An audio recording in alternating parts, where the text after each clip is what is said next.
Everyone, good morning అండి అందరికీ. Friends, ఈ మధ్య రోజుల్లో ఎక్కడ చూసినా కూడా ఆడవాళ్ళు అక్రమ సంబంధాలు పెట్టుకుంటున్నారు అనమాట. పాపం వాళ్ళ భర్తలు కానీ, వాళ్ళ ఇంటి చుట్టుపక్కల కానీ, వీళ్ళ భర్త ఇంత బాగున్నాడు కదా, దీనికి పోయే కాలం ఏమొచ్చింది, అసలు ఎందుకు ఇలా అక్రమ సంబంధాలు పెట్టుకుంటా ఉంది అనేసి తెగ ఆలోచిస్తూ ఉంటారనమాట. సో అందుకోసమే ఈరోజు వీడియోలో ఆడవాళ్ళు అక్రమ సంబంధం పెట్టుకోవడానికి అసలు కారణాలు ఏంటి అనే దాని గురించి మనం మాట్లాడుకుందాం. ఈ కారణాల గురించి కనుక తెలుసుకున్నట్టయితే వాళ్ళ భర్త కానీ, వాళ్ళ ఫ్యామిలీ మెంబర్స్ కానీ ఆ ఆడవాళ్ళు అలాంటి అక్రమ సంబంధాలు పెట్టుకోకుండా జాగ్రత్త పడేదానికి అవకాశం ఉందన్నమాట. సో అందుకోసమే ఈరోజు వీడియోలో ఈ టాపిక్ గురించి నేను మీతో ఎక్స్ప్లెయిన్ చేస్తున్నాను అనమాట. ఓకేనా? సో ఫస్ట్ ఆఫ్ ఆల్ ఏంటి వీడియో అనేది మీకు తెలిసింది కాబట్టి వీడియోని ఒక్క చిన్న లైక్ ఇచ్చి కంటిన్యూ చేయండి. ఓకేనా? సో ఎందుకు ఆడవాళ్ళు అక్రమ సంబంధాలు పెట్టుకుంటున్నారు అంటే ఒక్క మాటలో చెప్పాల్సిన టాపిక్ అయితే కాదండి. వీటికైతే కనుక చాలా రీజన్లు అయితే ఉన్నాయి. వాటిలో మెయిన్ కొన్ని రీజన్ల గురించి మాట్లాడుకుందాం. సో ఫస్ట్ ఆఫ్ ఆల్ ఏంటంటే వాళ్ళకి ఫిజికల్ ఫీలింగ్స్ అనేటివి క్లియర్ అవ్వకపోవటం. కొంతమంది భర్తలు ఎలా ఉంటారంటే మీకు అర్థం అవుతుంది కదా, ఆ వర్క్ చేసేటప్పుడు వాళ్ళ ఫీలింగ్ మాత్రమే కంట్రోల్ అయ్యే వరకు, వాళ్ళ ఫీలింగ్ మాత్రమే సాటిస్ఫై అయ్యేంత వరకు ఉంటారు. అవతల వాళ్ళ పార్ట్నర్ సాటిస్ఫై అయ్యిందా లేదా అనేది అసలు పట్టించుకోరనమాట. ఎంతసేపు తన సాటిస్ఫాక్షన్ మాత్రమే చూసుకొని వెళ్ళిపోతూ ఉంటారనమాట. అలాంటి పరిస్థితుల్లో ఆ భార్యకి ఏమనిపిస్తుందంటే నా లైఫ్లో ఏదో వెలితి ఉంది, ఇతను నన్ను పట్టించుకోవట్లేదు అనే ఒక ఆలోచన మొదలవుతుందనమాట. సో ఇలా ఎవరైతే వాళ్ళ ఫీలింగ్స్ క్లియర్ కాకుండా ఉంటాయో అటువంటి వాళ్ళు కూడా ఇలాంటి అక్రమ సంబంధాలు పెట్టుకునేదానికి అవకాశం ఉందన్నమాట. ఇవైతే బూతులు కాదండి, ఒక సంసారాన్ని నిలబెట్టడం కోసం చేసే ఒక చిన్న ప్రయత్నం మాత్రమే.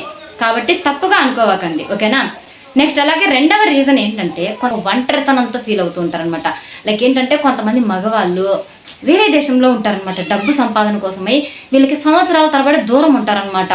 సో ఇట్లాంటి ఒంటరితనాన్ని వీళ్ళు భరించలేక, ఫిజికల్ నీడ్స్ తీర్చుకోలేక ఎవరితో ఒకరితో అట్లాంటి అక్రమ సంబంధాలు అయితే పెట్టుకుంటూ ఉంటారు. ఇదంతా కాకుండా ఇంకొంతమంది ఆడవాళ్ళు ఎలా ఉంటారంటే పాపం చిన్న వయసులోనే భర్తలు చనిపోవటము, లేకపోతే వాళ్ళతో క్షణికావేశంలో విడాకులు తీసుకొని విడిపోవటం కారణంగా వేరే వాళ్ళతో అక్రమ సంబంధాలు పెట్టుకోవాల్సిన అవసరం వస్తుందన్నమాట. ఇట్లాంటి పరిస్థితుల్లో పాపం కొంతమంది ఆడవాళ్ళు ఏంటంటే ఆ ఒంటరితనాన్ని దూరం చేసుకోవటం కోసం, ఈ భర్త లేని ఈ పరిస్థితిని దూరం చేసుకోవటం కోసం వీళ్ళు ఇలాంటి అక్రమ సంబంధాలు పెట్టుకుంటూ ఉంటారనమాట. సో అందుకోసమే ఆడవాళ్ళు కానీ మగవాళ్ళు కానీ భార్యతో భర్తతో ఇట్లా విడాకులు తీసుకునే ముందు 1కి 100 సార్లు ఆలోచించుకున్నట్టయితే ఇలాంటి వీళ్ళకి దరిద్రమైన పరిస్థితులు, కష్టమైన పరిస్థితులు రాకుండా ఉంటాయన్నమాట. ఓకేనా? మంది భర్తలు ఎలా ఉంటారంటే ఎంతసేపు కూడా ఆడదాన్ని అనుమానిస్తూ ఉంటారు. పక్కింటికి వెళ్ళి ఏదైనా ఒక చిన్న విషయం గురించి డిస్కషన్ చేసినా ఎదురింట్లో ఆడవాళ్ళే ఉంటారు, పక్కింట్లో ఆడవాళ్ళే ఉంటారు. వాళ్ళతో వెళ్ళి చిన్న ఒక మాటలు మాట్లాడేసి వచ్చినా కూడా ఎందుకు వెళ్ళావు, ఏం అవసరం ఉండి వెళ్ళావు, అసలు వాళ్ళ ఇంటికే ఎందుకు వెళ్ళావు, ఏమన్నా అవసరం ఉంటే వాళ్ళనే ఇక్కడికి రప్పించుకోవచ్చు కదా, నీకు ఏం పని, ఎందుకు వెళ్ళా అనేసి ఇంత చిన్న విషయాన్ని ఇంత పెద్దగా సాగదీసి మరీ దాని గురించి గుచ్చి మాట్లాడుతూ ఉంటారు. సో ఏదన్నా అవసరం ఉండి ఎవరితోన్నా మాట్లాడితే చాలు, వంద నీకేం పని, ఎందుకు మాట్లాడావు, ఎన్ని రోజుల నుంచి పరిచయం అనేసి ఇలాగే సాగదీస్తూ ఉంటారనమాట. వాట్సాప్లో ఓకే సిస్ ఇలాంటివి కనుక కనిపించాయనుకోండి కిస్సా అనేసి ఇలా డబల్ మీనింగ్లో అర్థం చేసుకొని ఆ భార్యను సతాయిస్తూ ఉంటారనమాట. ఇలా ఎవరి భర్తలు అయితే కనుక భార్యల్ని సతాయిస్తూ ఉంటారో అటువంటి ఆడవాళ్ళు కూడా ఏంటంటే ఖచ్చితంగా అక్రమ సంబంధాలు పెట్టుకోవడానికి అవకాశం ఉంటుందన్నమాట. కాబట్టి మీ భార్యల్ని అనుమానించడం ఆపేసి అర్థం చేసుకోవడానికి ట్రై చేయండి. ఓకేనా? నెక్స్ట్ అలాగే మూడవ రీజన్ ఏంటి అంటే కనుక కొంతమంది భర్తలు ఇర్రెస్పాన్సిబుల్గా ఉంటారనమాట. ఎంతసేపు తాగామా తిరిగామా అనేసి ఆ భార్యని, ఆ ఇంటిని పట్టించుకోకుండా వాళ్ళు ఎంజాయ్ చేసుకుంటూ ఉంటారనమాట. ఈ క్రమంలో ఏంటంటే ఇంటి అవసరాలకు కావచ్చు, ఇంట్లో కావాల్సినటువంటి కొన్ని ఆర్థిక పరిస్థితులకు కావచ్చు, ఈమె లొంగిపోవాల్సి వస్తుందన్నమాట. సో ఇట్లా ఆర్థిక పరిస్థితుల్ని ఈమె క్లియర్ చేసుకోవటం కోసం, ఆర్థిక పరంగా ఈమెకు వచ్చే సమస్యల్ని దూరం చేసుకోవటం కోసం ఈమె కూడా బయటకు వెళ్ళి పనులు చేసే క్రమంలో అక్కడ ఎవరైనా కొత్త వ్యక్తులు పరిచయం అయితే ఆ పరిచయం కాస్త అక్రమ సంబంధానికి అలవాటు పడిపోతుంది అనమాట. కాబట్టి ఆడవాళ్ళని బయటికి పంపించకండి అని నేను చెప్పట్లేదు. మీరు కనుక ఇర్రెస్పాన్సిబుల్గా ఉన్నట్టయితే, మీరు కనుక ఇంట్లో ఆర్థిక పరిస్థితుల్ని దూరం ఆర్థిక పరిస్థితులకు అనుకూలంగా సంపాదించలేకపోతే ఖచ్చితంగా ఇలా జరిగే అవకాశం కూడా ఉంది. కాబట్టి మీరు బాధ్యతగా ఉండండి అని చెప్తున్నాను అనమాట. ఓకేనా? నెక్స్ట్ అలాగే ఇంకొంతమంది ఎలా ఉంటారంటే భార్యలు అంటే తప్పంతా మగాళ్ళని నేను చెప్పట్లేదు, కొంతమంది ఒళ్ళు కొవ్వెక్కే ఆడవాళ్ళు కూడా ఉంటారనమాట. వీళ్ళు ఎలా ఉంటారంటే చిన్నప్పుడు ఫ్రెండ్ కనిపించాడు అనేసో, లేకపోతే నా కాలేజ్ మేట్ అనేసో, లేకపోతే నా కొలీగ్ అనేసో, మా పక్కింట్లో వాళ్ళే కదా అనేసో కొంచెం చనువుగా వాళ్ళతో మాట్లాడుతూ ఉంటారనమాట.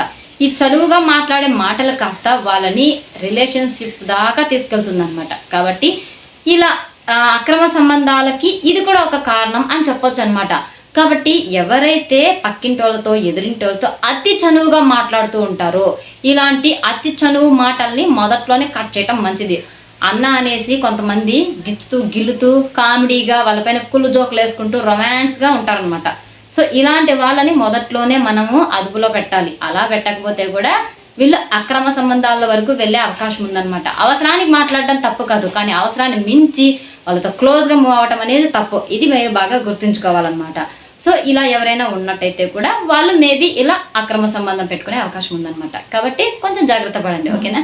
నెక్స్ట్ అలాగే ఇంకొక విషయం కూడా ఏంటంటే పాపం ఆడవాళ్ళు ఎలా ఉంటారంటే వాళ్ళకి ఉన్నటువంటి కొన్ని చిన్న చిన్న కోరికలు, లైక్ మంచి చీరలు కొనుక్కోవాలి, కొంచెం బంగారు కొనుక్కోవాలి, షాపింగ్లకు వెళ్ళాలి, సినిమాలకు వెళ్ళాలి, నా పిల్లల్ని అటు తిప్పాలి ఇటు తిప్పాలి, మంచి స్కూల్లో చదివించాలి అనేసి ఇట్లా చిన్న చిన్న కోరికలు ఉంటాయన్నమాట. బట్ ఈ కోరికలకు తగ్గట్టుగా వాళ్ళ భర్త కావచ్చు, వాళ్ళ ఫ్యామిలీలో ఆర్థిక పరిస్థితులు కావచ్చు ఉండవన్నమాట. సో ఇలాంటి క్రమంలో ఎవరైనా సరే వాళ్ళ ఫ్రెండ్ కానీ కొలీగ్ కానీ ఇంకెవరైనా సరే డబ్బున్నోడు కనుక తగిలితే వాళ్ళ మాటలు కాస్త కొంచెం చనువుగా మారితే వాళ్ళతో అఫేర్ పెట్టుకోవడానికి కూడా వీళ్ళు వెనకాడరు అనమాట. ఎందుకంటే కనుక దాని వెనకాల ఉన్నటువంటి ఒకే ఒక రీజన్ డబ్బాశ. డబ్బు మీద ఉన్నటువంటి ఆశ వల్ల కూడా వీళ్ళు ఎదుటి వ్యక్తితో, బాగా డబ్బున్న వ్యక్తితో వీళ్ళు అక్రమ సంబంధం పెట్టుకునేదానికి అవకాశం ఉందన్నమాట, ఓకేనా. నెక్స్ట్ అలాగే ఇంకొంతమంది అమ్మాయిలు ఉంటారు, భయభ్రాంతులకు గురవుతూ ఉంటారనమాట.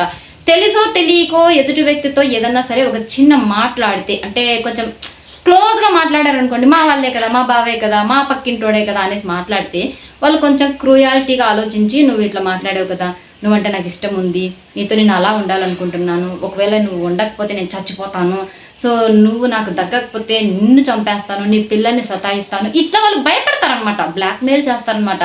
సో ఈ బ్లాక్మెయిల్ వీళ్ళు భయపడిపోయి వాళ్ళు ఇలా అక్రమ సంబంధం పెట్టుకుంటారనమాట. ఒకసారి 2 సార్లు ఇలా రిలేషన్షిప్లో ఉంటే ఆ తర్వాత వీడు డైరెక్ట్గా బ్లాక్మెయిల్ చేస్తారనమాట. సో నాతో ఆ రోజు అలా చేసావు కదా, ఇంకా ప్రతిరోజు కూడా చేయడానికి నీకేంటి భయము, ఒకసారి చేసినా అంతే, 100 సార్లు చేసినా అంతే, ఒకవేళ నువ్వు నాతో ప్రతిరోజు ఇలా చేయకపోతే నీ భర్తకు చెప్పేస్తా, ఊళ్ళో అందరికి చెప్పేస్తా, ఇట్లా బెదిరిస్తారనమాట. సో వీళ్ళు ఇలా అక్రమ సంబంధం పెట్టుకోవడానికి కూడా ఇట్లాంటి బ్లాక్మెయిల్స్ అనేటివి కూడా ఒక రీజన్ అనమాట. కాబట్టి ఎవరైనా మీ భార్య మంచిది, ఆ మంచి క్యారెక్టర్ కలిగి ఉండి ఎవరితో కూడా తప్పుడుగా మాట్లాడే ఉద్దేశం లేనటువంటిది అయ్యి ఇలాంటి పొరపాటు కనుక చేసినట్టయితే దాని వెనకాల ఇలాంటి బ్లాక్మెయిల్స్ ఏమన్నా ఉన్నాయేమో అనేసి కొంచెం సపోర్టివ్గా నిలబడి ఆలోచించడానికి ట్రై చేయండి, ఓకేనా. సో ఇవి మాత్రమే అక్రమ సంబంధాలకి కారణం అని నేను చెప్పట్లేదు, ఇవి కూడా కొన్ని కారణాలు అని చెప్తున్నాను.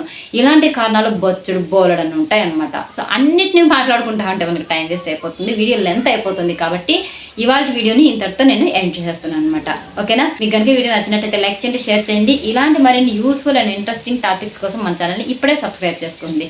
Thanks for the watching, bye అండి, టేక్ కేర్.